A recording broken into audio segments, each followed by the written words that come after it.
इमर्जन्सीमुळे मला हॉस्पिटलला यावं लागलं, त्यामुळे blog.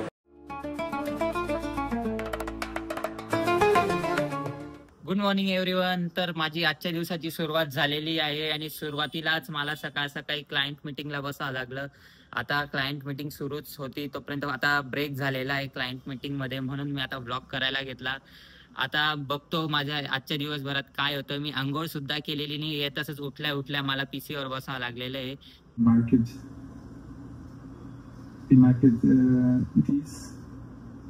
is a bakery. So I don't know if they need to delete only the brand here or need to remove everything. I still need to check with them, but I know that they need to clean this one. चला तर friends, माझे मग आता ऑफिसची client meeting वगैरे झालेली आहे. आता मी माझा पिता थोडंसं अजून काय काम आहे, काय मेल्स आहे वगैरे सगळे चेक करून घेतो आणि परत पुढच्या कामाला लागतो. दुपारपासून कंटिन्यू हॉस्पिटलमध्ये असल्यामुळे जास्त काही शूट करता आलं नाही. कासवाचं फूड संपलं होतं, मी घ्यायला निघालो, पण इमर्जन्सी कॉल आला. काकांना हॉस्पिटलला घेऊन जावं लागत होतं, तर मी काकांना पहिले हॉस्पिटलला घेऊन गेलो. आता कासवाचं फूड घेतलं, कारण बराच वेळ झालं कासवाने काही खाल्लेलं नाही आहे. पहिले अर्जंट घरी जावं लागेल.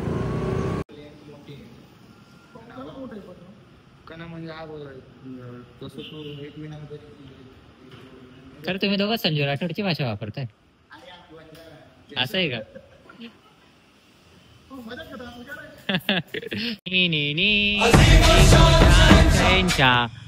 हॅलो,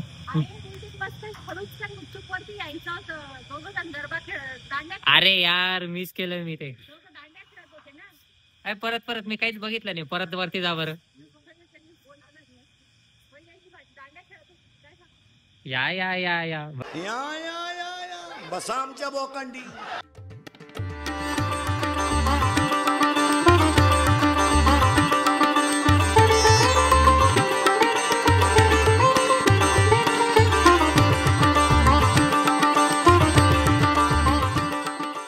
आजचा दिवस माझा पूर्ण कामात गेला. सकाळी क्लायंट मीटिंग झाली, त्यानंतर कामं होते, बरेचसे कामं होते. इव्हेंट्सचे कामं नव्हते, बट मला बरेच कामं होते. दुसरे मला बाहेर जाऊन कामं करायचे होते, बट अचानक काही गोष्टी आल्यात. माझ्या काकांची हेल्थ कंडिशनमुळे मला फुल डे मला हॉस्पिटलमध्ये थांबावं लागलं. त्यामुळे मला ब्लॉग करायला सुद्धा काही भेटलं नाही किंवा काही नाही, आणि ते करूही शकत नव्हतो. मला घरी आल्यानंतर एक गोष्ट कळाली. माझ्या माझे एक रिलेटिव्ह आहेत, त्यांचा मुलगा आहे, त्याचं जास्त काही एज नाही आहे. मला असं वाटतं तो 10वी-11वीला आहे. मी प्रॉपर डिटेल तर त्याचं काही ऐकलं नाही, बट तो एक 10वी-11वीचा मुलगा होता आणि त्याचा पण एक फ्रेंड होता. ते दोघं टॉप बेंचर्स, आणि त्याला एक कमी मार्क्स पडले. बाबा तू ठीक आहे, काही अडचण नाही, कमी मार्क पडलं, तू कर प्रयत्न अजून. आणि किंवा फॅमिलीच्या कडून पण थोडंसं प्रेशर पण येतं. पण तिथे असं ऐकलं की फॅमिली पण त्याला समजून घेत होती, बट त्याचा जो फ्रेंड होता त्याला जास्त चांगले मार्क पडले, पण त्यांनी त्या गोष्टीचं टेन्शन घेतलं. मग त्यांनी काय टेन्शन घेतलं, तर त्याच्या फ्रेंड्सलाच 6 मार्क पडले. त्यांनी त्या गोष्टीचं टेन्शन घेतलं, त्यांनी ते कंपॅरिझन केलं. आपण कधीही कंपॅरिझन करायचं नाही कोणाचं. मी तुम्हाला सांगतो, आधी पहिले काय झालं ती गोष्ट पहिले कंप्लीट करतो. की त्यांनी कंपॅरिझन केलं, तर त्यांनी त्या गोष्टीचं टेन्शन घेतलं आणि सुसाईड केलं.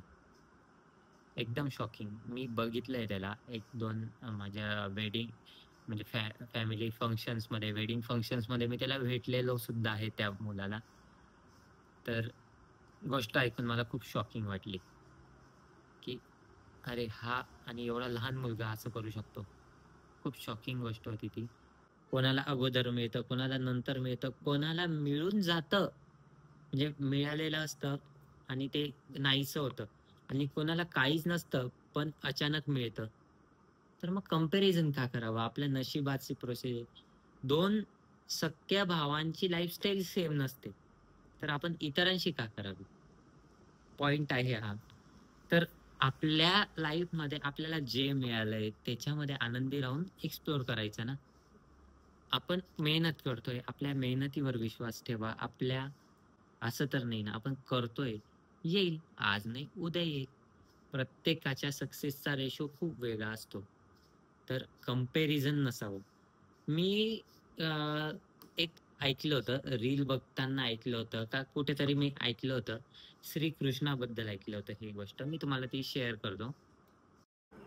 वडिलांच्या अंगाखांद्यावर खेळावं तेही नाही मिळालं श्रीकृष्णाला. तिथून उचललं आणि दुसऱ्याच्या घरी नेऊन ठेवलं. गोकुळात लहानाचे मोठे होत होते, तर तिथून गोकुळ सोडावं लागलं आणि वृंदावनात जावं लागलं. वृंदावनात त्यांना राधा भेटली तिथे. तिला सोडावं लागलं. मथुरेत गेले. मथुरा सोडून द्वारका उभी केली. तर श्रीकृष्णाला लोक रणछोडदास म्हणायला लागले. बघा, लोक नाव ठेवायचं चुकणारच नाही. कुठल्याही क्षणी आपण ती स्टोरी ऐकतो ना, उंटावर बसलं तरी पण नावं ठेवतात, खाली उतरून चाललं तरीही नावं ठेवतात. तर चार लोक काय म्हणतील हा कधीच विचार करायचा नाही. आपण मेहनत करतोय, आपण स्ट्रगल करतोय, आपल्या मेहनतीवर आपण विश्वास ठेवा. बस, आपण बसून खातोय का नाही ना, आपण मेहनत करतोय ना, याच्यावर विश्वास ठेवा. आपल्या नशिबाने आपल्याला मिळत राहील. तर श्रीकृष्णांना सुद्धा रणछोडदास म्हणाले होते. किती अवेलना, किती अपमान झाला होता श्रीकृष्णांचा. एवढं असून पण कधी श्रीकृष्णांना रडताना बघितलंय का?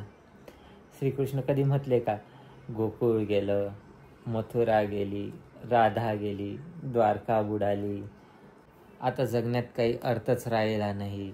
एवढं सगळं असून सुद्धा कृष्ण हसतो, कृष्ण गातो, कृष्ण नाचतो, कृष्ण जगण्याचा उत्सव साजरा करतो. तर आपण कंपॅरिझनच्या नादामध्ये आपण तर आपलं जीवन संपवून टाकतो, पण त्याच्यामागे आपले आई वडील, आपलं कुटुंब असतं. आपण दुसऱ्याला कंपेअर करतो आणि ह्या वेदना कोण सहन करतं? आपले आई वडील. बस, मला इतकंच सांगायचं होतं. मला खूप वाईट वाटलं ज्या क्षणी मी माझ्या रिलेटिव्ह आणि लहान मुलगा होता, तो खूप लहान मुलगा होता, चालू असतात आयुष्यात खूप काही गोष्टी सुरू असतात, सोडून द्यायच्या. छोटे छोटे पॉईंट्स असतात, एन्जॉय करायची मुवमेंट. नाही होते सहन, नाही होते, आपली संगत बदला, आपला माहोल बदला, कुठेतरी फिरून या, कुठल्या तरी क्षणासाठी बाहेर जा, काहीतरी नवीन एक्सप्लोअर करा किंवा नवीन गोष्टी करायला ट्राय करा ज्याच्यात तुम्हाला आनंद मिळेल.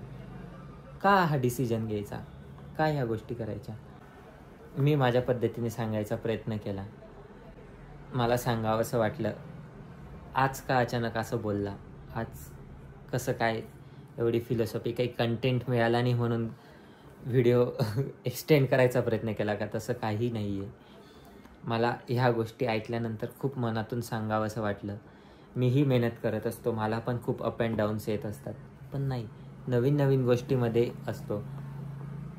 मला फ्री टाईम होता, इव्हेंट्सचे कामं कमी, प्रोजेक्ट बेस्ड जॉब असल्यामुळे थोडासा टाईम मिळतो.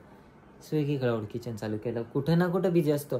खाली दिमाग शैतान का घर, हे ऐकलंच असेल. त्या पद्धतीने मी कुठं ना कुठं बिझी असण्याचा प्रयत्न करतो.